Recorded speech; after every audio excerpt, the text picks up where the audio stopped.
ఈ బడ్జెట్ ఒక fantastic budget అధ్యక్ష. ఎందుకంటే ఈ budget is an all inclusive package లాగా ఉంది అధ్యక్ష. కేవలం ఒక పథకాలకే కాకుండా డెవలప్మెంట్కి కూడా మనకి ఈ రాష్ట్రం ముందుకు పోవాలని చెప్పి ఏదైతే మన కళ ఉందో 2047 అని, అది మన గమ్యం చేరుకోవడానికి బడ్జెట్ ఉందని చెప్తా అధ్యక్ష. ముఖ్యంగా ఇరిగేషన్కి ఈరోజు 18,000 కోట్లు కేటాయించారంటే అధ్యక్ష, అక్కడే అర్థమైపోతుంది మన బడ్జెట్ దాని గురించి. అధ్యక్ష, నిన్నగాక మొన్న నేను మన ముఖ్యమంత్రి గారి దగ్గరికి వెళ్ళాను అధ్యక్ష.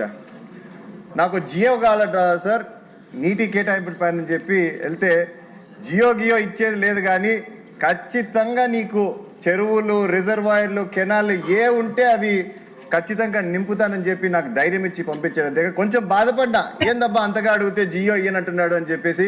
కానీ అధ్యక్ష, చెప్పిన మాట విధంగానే ఏదైతే చెప్పారో ప్రతి ఒక్క రిజర్వాయర్ అన్ని మాకు నింపారు అధ్యక్ష. ప్రతి ఆయకట్టుకు నీళ్ళు వచ్చే విధంగా చేశాడు అధ్యక్ష. కానీ ఇక్కడ చిన్న సమస్య ఒకటి ఉంది అధ్యక్ష, పిల్ల కాలువలు.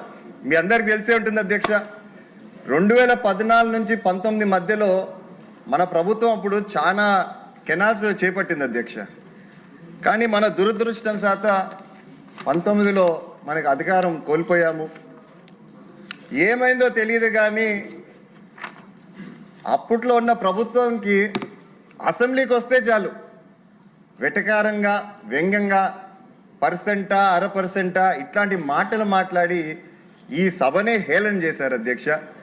కనీసం ఈ కెనాల్స్ ఏవైతే పూర్తి చేసింటే ఖచ్చితంగా చెప్తున్నా అధ్యక్ష, మనకి కష్టంగా ఉండింది అధ్యక్ష. అదేవిధంగా ఉదాహరణకు అధ్యక్ష, మా చాగల్ రిజర్వాయర్ ఉంది. చాగల్ రిజర్వాయర్ కింద ఫ్లడ్ ఫ్లో కెనాల్ అని ఒకటి ఉంది అధ్యక్ష. మన హయాంలో దాదాపు 70% పూర్తి చేశాం.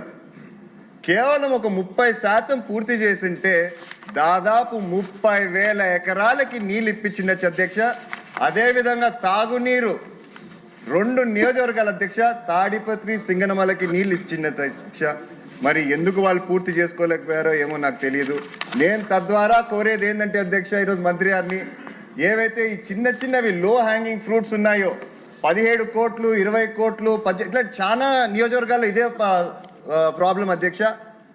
మా నియోజకవర్గంలో దాదాపు 3 ఉన్నాయి అధ్యక్ష. ఈ 3 కానీ కంప్లీట్ చేశామంటే 1,00,000 ఎకరాలకి నీళ్ళు ఇస్తామని చెప్పి తద్వారా నేను మంత్రి గారికి తెలియజేస్తున్నా అధ్యక్ష. దయచేసి ఈ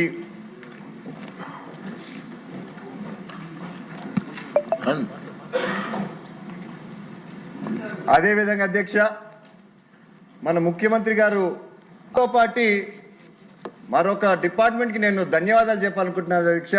అది మన ఎస్సీ గారు, సిఈ గారు, లస్కర్లు అయితేనేమి, వీరందరూ రాత్రింపగలు పనిచేశారు అధ్యక్ష. ముఖ్యంగా మొన్న ఫామ్ అయిన మన వాటర్ అసోసియేషన్ ప్రెసిడెంట్స్ కూడా అధ్యక్ష.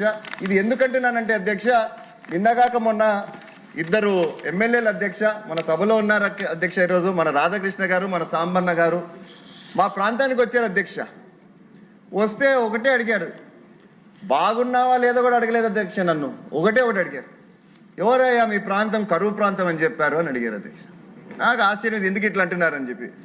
అధ్యక్ష, వచ్చి రాని నీళ్లతోనే మా వాళ్ళు ఒక కరువు ప్రదేశాన్ని పచ్చ ప్రదేశంగా మార్చారంటే ఒక్కసారి ఊహించుకోండి అధ్యక్ష. రేపు కానీ మన ఇంటర్లింకింగ్ ఆఫ్ వాటర్ ఏదైతే రివర్స్ అన్ని జరిగిందంటే ఏ విధంగా ఉంటుంది అధ్యక్ష. ఈ సభాముఖంగా నేను చెప్తాను అధ్యక్ష, ఖచ్చితంగా రాబోయే